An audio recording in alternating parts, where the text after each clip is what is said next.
এই ভিডিও তোমার মস্তিষ্কের শক্তি হাজার হাজার গুণ বাড়িয়ে দেবে। হ্যাঁ, ঠিকই শুনছো, এটা শুধু একটা ভিডিও নয়, এটা তোমার জীবনের জন্য এক গেম চেঞ্জার হতে পারে। ভাবো তো, যদি তোমার ব্রেন আরও তীক্ষ্ণ, দ্রুত আর ফোকাসড হয়ে যায়, তাহলে তুমি স্কুলে, কলেজে, এমনকি চাকরি বা ব্যবসাতেও অন্যদের চেয়ে অনেক এগিয়ে থাকতে পারবে। বিজ্ঞানীরা প্রমাণ করেছেন তোমার মস্তিষ্ক ট্রেন করা যায়।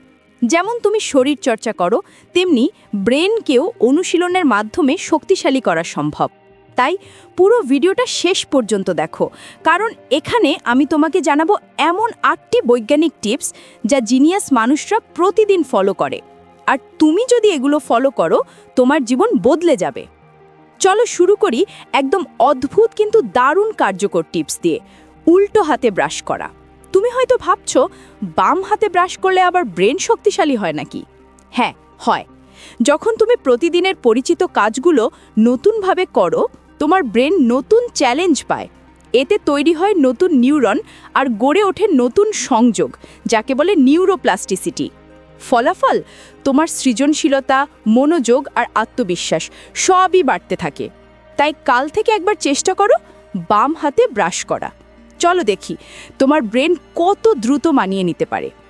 এবার আসি এমন এক সমস্যায় যা আমরা সবাই ভুগি, আজ না কাল করব, অর্থাৎ প্রোক্রাস্টিনেশন। তুমি কি জানো, আমরা বড় কাজকে পিছিয়ে দেই কারণ মস্তিষ্ক বড় টার্গেটকে ভয় পায়। যখন তুমি ভাবো আজ পুরো বইটা পড়ব, তোমার ব্রেন ভাবে না, এটা অনেক বড় কাজ। সমাধান কি? বড় কাজকে ছোট ছোট ভাগে ভেঙে ফেলো। যেমন আজ শুধু 10 পৃষ্ঠা পড়ব। প্রতি ছোট অর্জন তোমার মস্তিষ্কে ডোপামিন রিওয়ার্ড তৈরি করে, যা তোমাকে উৎসাহিত করে কাজ চালিয়ে যেতে। এবার এমন একটি জিনিসের কথা বলি যা ছাড়া তোমার ব্রেন কাজই করতে পারে না, ঘুম।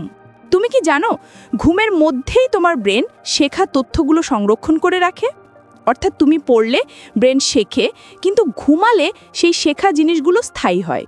তাই রাতে ঠিকমতো না ঘুমালে তুমি যতই পড়ো বা কাজ করো, মস্তিষ্ক ঠিকভাবে কাজ করবে না।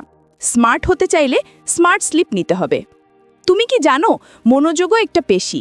যত বেশি ব্যবহার করবে, তত বেশি শক্তিশালী হবে। প্রতিদিন 10 মিনিটের জন্য একটি জিনিসে পুরো মনোযোগ দাও। যেমন শুধু ঘড়ির টিকটিক শব্দ শোনো। প্রথমে বিরক্ত লাগবে, কিন্তু কয়েকদিন পর তুমি বুঝবে তোমার মনোযোগ আগের চেয়ে অনেক বেশি তীক্ষ্ণ হয়ে গেছে। বই পড়া শুধু জ্ঞান বাড়ায় না, এটা তোমার ব্রেনকে নতুন চিন্তার পথে নিয়ে যায়।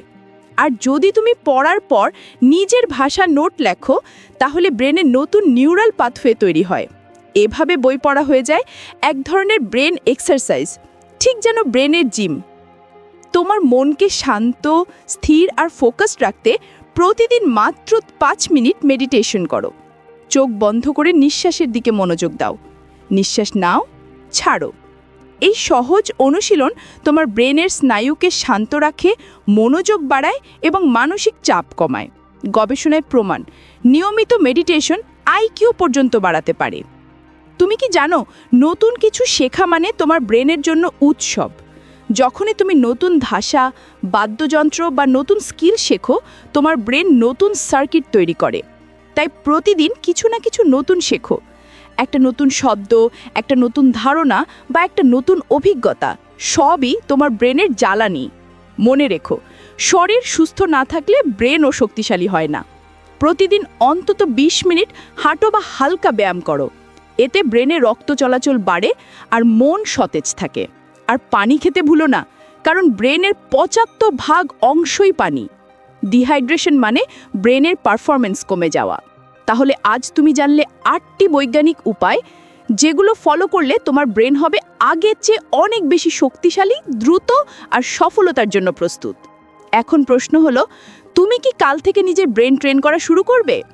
যদি উত্তর হ্যাঁ হয়, তাহলে এখনই লাইক দাও, কমেন্ট করো আই উইল স্টার্ট টুডে, আর সাবস্ক্রাইব করো, যেখানে আমরা প্রতিদিন শেখাই কিভাবে বাস্তব জীবনকে আরও স্মার্ট, সফল আর আত্মবিশ্বাসী করা যায়।